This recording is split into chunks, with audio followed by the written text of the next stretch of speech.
بسم اللہ والصلاۃ والسلام علی رسول اللہ خاتم النبیین ورحمۃ اللہ عالمین۔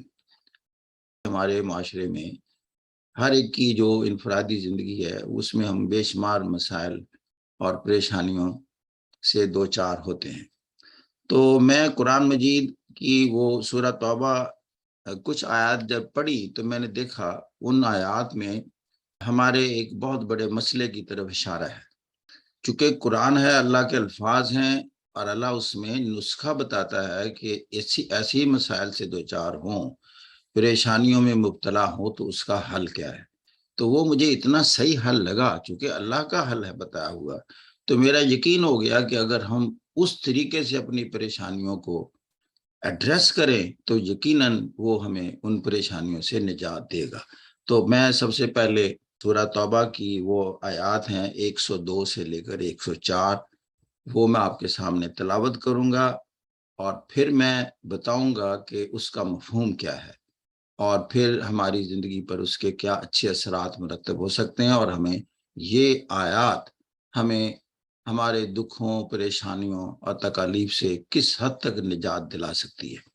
بسم اللہ الرحمن الرحیم، اعوذ باللہ من الشیطان الرجیم۔ وآخرون اعترفوا بذنوبهم خلطوا عملا صالحا وآخر سیئا عسى اللہ ان یتوب علیہم ان اللہ غفور رحیم۔ خذ من اموالهم صدقة تطہرهم وتزکیہم بها وصل علیہم ان صلاتک سکن لهم واللہ سمیع علیم۔ علم یعلموا ان اللہ هو یقبل التوبۃ عن عبادہ ویأخذ الصدقات وان اللہ هو التواب الرحیم۔ اس کا ترجمہ جو آپ کے سامنے، یہ جو مولانا مودودی نے اس کا ترجمہ کیا ہے وہ یہ ہے: کچھ اور لوگ ہیں جنہوں نے اپنے قصوروں کا اعتراف کر لیا ہے، ان کا عمل مخلوط ہے، کچھ نیک ہیں اور کچھ بد۔ بعید نہیں کہ اللہ ان پر پھر مہربان ہو جائے، کیونکہ وہ درگزر کرنے والا اور رحم فرمانے والا ہے۔ اے نبی، تم ان کے اموال میں سے صدقہ لے کر انہیں پاک کرو اور نیکی کی راہ میں انہیں بڑھاؤ، اور ان کے حق میں دعائے رحمت کرو، کیونکہ تمہاری دعا ان کے لیے وجہ تسکین ہوگی۔ اللہ سب کچھ سنتا اور جانتا ہے۔ کیا ان لوگوں کو معلوم نہیں ہے کہ وہ اللہ ہی ہے جو اپنے بندوں کی توبہ قبول کرتا ہے اور ان کی خیرات کو قبولیت عطا فرماتا ہے، اور یہ کہ اللہ بہت معاف کرنے والا اور رحیم ہے۔ دیکھیں، انسان سے غلطیاں ہوتی ہیں، خطائیں ہو جاتی ہیں اور ہوں گی۔ اب اللہ نے ایک رستہ بتا دیا، جب غلطی ہو جائے، خطا ہو جائے، قصور ہو جائے تو حل کیا ہے؟ حل بتائے ہیں دو اس آیت میں، جو میں اس کے اصل مفہوم تک پہنچا ہوں۔ پہلی بات تو یہ کہ جب پریشانی ہو، فوری طور پر اپنی استطاعت کے مطابق صدقہ کیجیے۔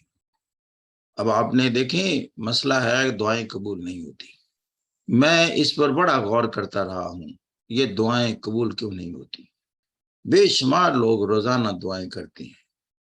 تو پھر مجھے اس آیت سے طریقہ کار مل گیا۔ اس نے کہا، دیکھیں، مجھ تک آ رہے ہو، مجھ سے دعا مانگنے آ رہے ہو، تو میرے راستے میں کچھ پہلے صدقہ کرو۔ ایسے مستحق، مسکین اور غریب لوگ کو ڈھونڈو جو محروم ہیں، پہلے ان کے جیب میں کچھ ڈالو۔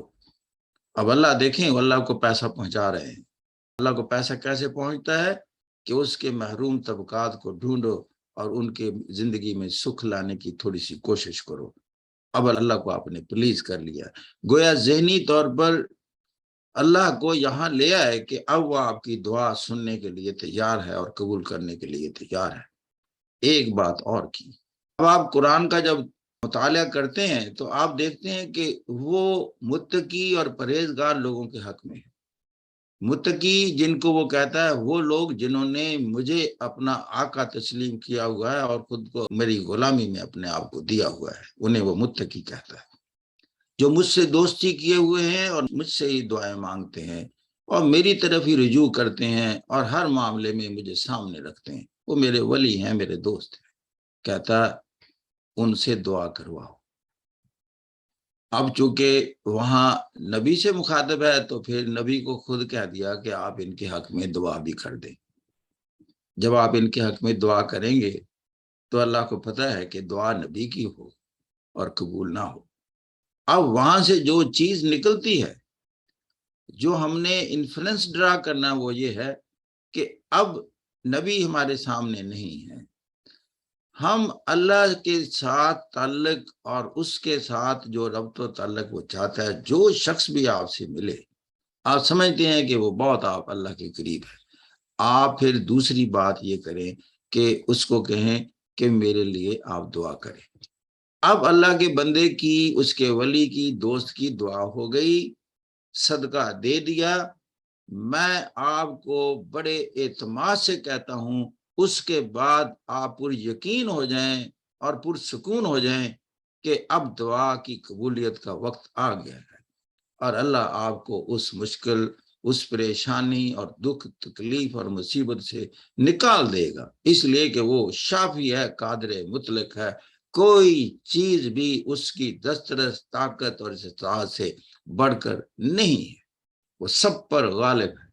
قادر مطلق، ایبسولوٹ پاور اس کو کہتے ہیں۔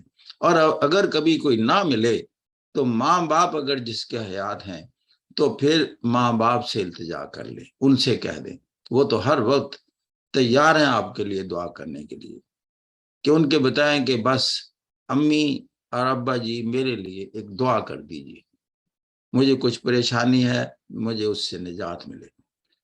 تو ورنہ اللہ کے بندے ایسے ہیں، میں خود ہر وقت ایسی تلاش میں رہتا ہوں، جب مجھے پتا چلتا ہے کہ یہ بندہ بہت مجھ سے آگے ہے تو میں پھر خود دعائیں کراتا ہوں، اور یقین کریں میں آپ کو جو بات کر رہا ہوں میں نے ان دعاؤں کے اثرات دیکھے، کیونکہ مجھے پتا ہے کہ وہ بندہ مجھ سے بہت آگے ہے، اس نے اللہ کی غلامی میں میری نسبت بہت دیا ہوا ہے خود کو۔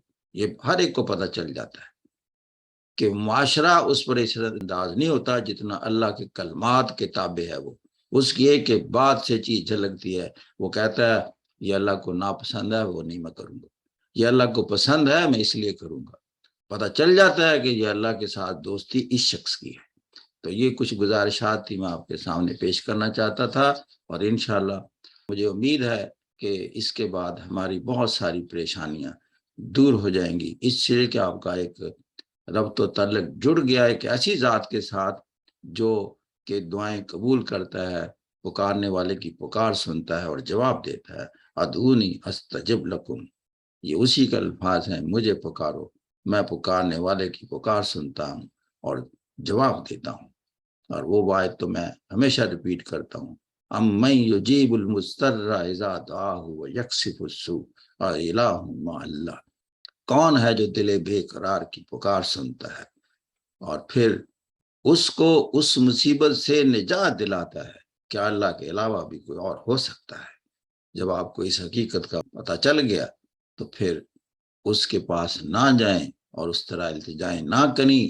آج صرف آپ کو طریقہ کار بتایا ہے، اور طریقہ کار یہ ہے، صدقے سے سٹارٹ ہوتا ہے، اپنی استطاعت کے مطابق پیسہ نکالیں اور اس کے رستے میں دیں، پھر آپ اثرات دیکھیں۔